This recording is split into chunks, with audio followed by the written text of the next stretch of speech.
Once upon a time in England, a small boy makes a discovery that will affect his future forever.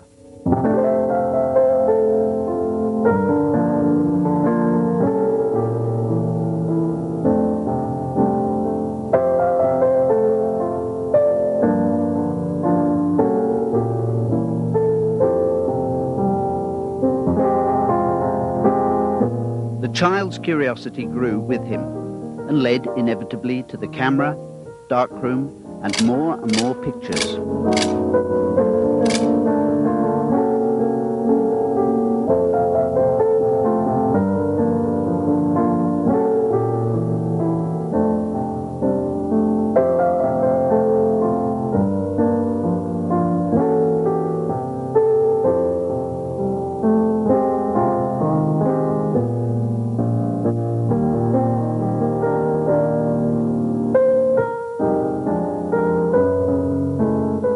Ultimately, the child grew into a man. The fascination with photography continued alongside a budding talent for seeing pictures. So, to me at least, there was no problem with a career choice. After several years in advertising and newspapers, I joined the BBC as a stills photographer. Despite working on a wide variety of shows all over the world, all this was soon not enough. Inevitably, the pictures had to move and talk. So I wrote and directed a film drama of my own. After much pushing, the BBC transferred me to their TV training department as a director. And for 2 years, I made mainly training and educational tapes and some short films.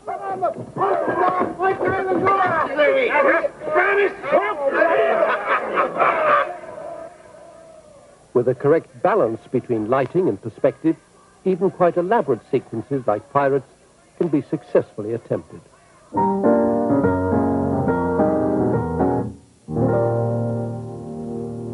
You're a tasty girl, you know. You shouldn't have to do that. Living off the backs of others. Oh. Here's my number. Maybe I can help you. We bought records. Yeah, I'm a manager. Living off the backs of others.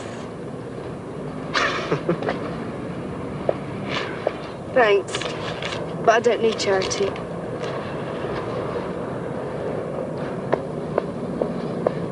Give us a bell then.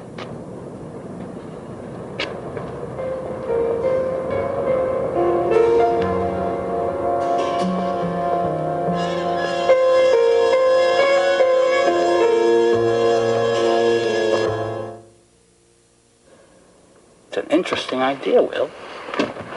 I like it. Yeah. I like it. But horror movies are out at the moment. Oh, no, it's not a horror movie. I know that. But Joe Public doesn't. See, what he wants is something bright, something optimistic. How about that dream idea, huh? But that's another comedy. That's right, another comedy. Mistaken identity again. Maybe, add a few songs, huh? It's an old script. Oh, it's what you do well. Listen, if I go upstairs and I tell them I want to do something about Bonnie Scotland in the Dark Ages, you know they're going to go nuts. But the dream, I can get you Martin and Lewis for it. Rewrite it for them. I hate Martin and Lewis. Yeah, but the public doesn't. You could help us by answering a few questions. What sort of questions? Do you know that you've had contact with a subversive? Who? Marilyn Ryder. These bastards have got to be rooted out. She was continuity girl on a film that you wrote, 2 Times Trouble. You don't mind answering a few questions? Well, I don't see how I can help. That's for us to decide. Eventually, I knew that drama was all I wanted to do. So, I left BBC television training and went into the theatre. I was at the King's Head Theatre in London for 18 months.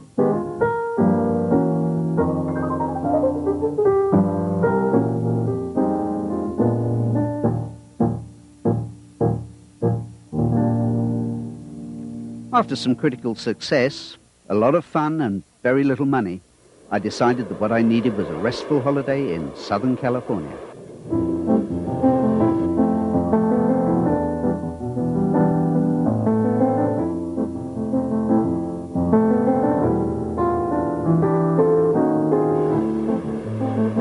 So I came.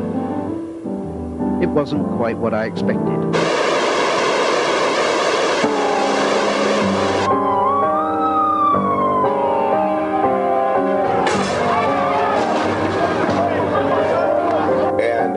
Tell the court whether or not you'd ever been inside the Simpson residence at Rockingham. It was 300 years until, my God. We've all seen today on our own televisions the buildings that have collapsed, the freeways turned into rubble, the power has been cut off, that gas mains have exploded.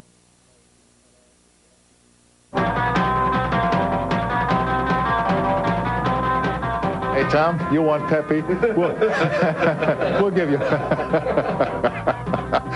Hi, gang. How are you? I'm T.S. This is the color cast now from Monday. Television has given me a temporary home, unexpectedly in front as well as behind the camera.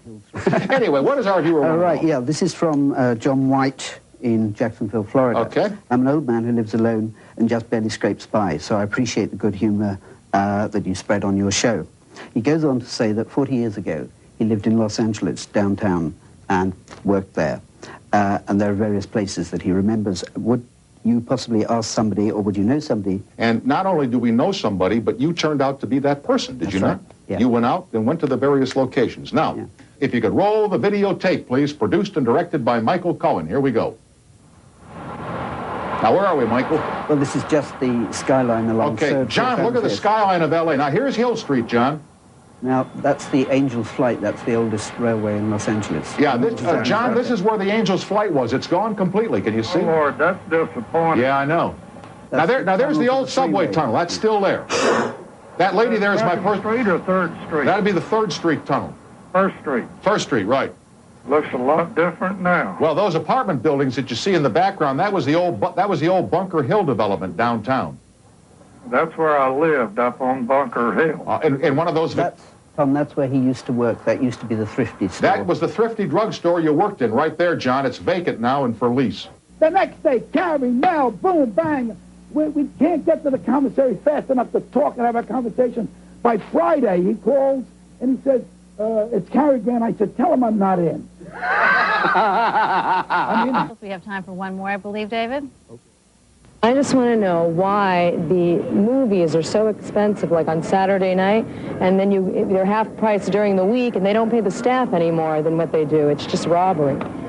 You know something? You're right, Jane. It is. Whatever they can get is what they get. Coming up next on Playboy.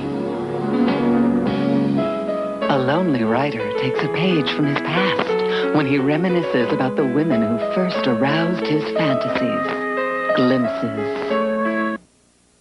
Well, this California living is absolutely great. This is something I couldn't do back home. This is really living, isn't it? I recently started my own television pilot, Have a Nice Day. This illustrates life in Los Angeles from a foreigner's point of view. Fashion, sports, how actors live and try and earn a living.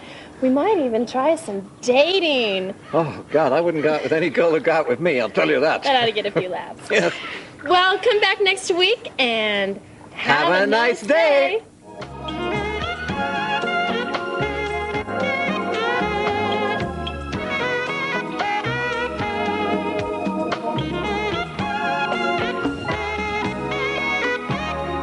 Finally tonight, as I told you last week, my assistant Michael Kelly Cullen drove a friend's car back to Los Angeles from Florida.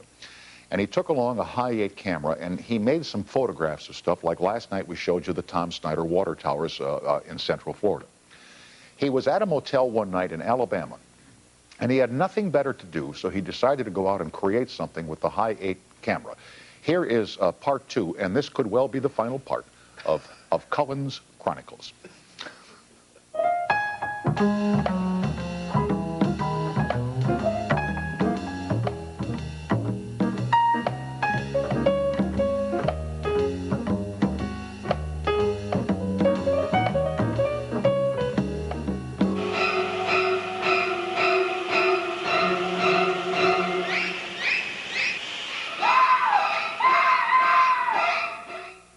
twisted mind of Michael Kelly Cullen. And then, in the family vein, my chief of staff, Michael Cullen, who is the vice president in charge of viewer mail in my office, recently took a train trip to Chicago. He was with Pullman Porters on a train trip for 4 days. And he knows I love trains, and so he took a video camera up into the cab of the locomotive that heads what used to be the super chief. I don't know what Amtrak calls it. I think the Sunset Chief or something like that. And just got a blurb from the engineer. There's no payoff here, but just, you know, the head end of a speeding locomotive. Roll the videotape, please.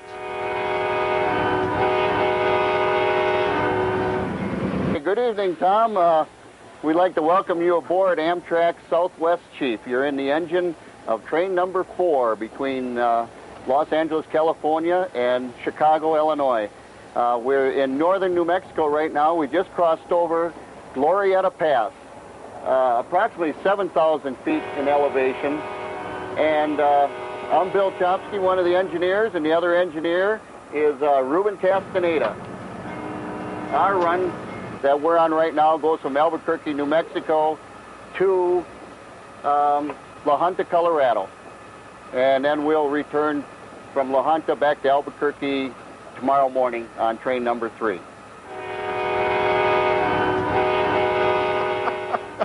See, train number 4 goes from west to east, and train number 3 comes from east back to west. And what I found out now, it's mandatory for all Amtrak trains to have a picture of me in the cab of the locomotive. More than ever, that same child sees images, ideas, and sequences. All I want to do now is put them together in one big drama.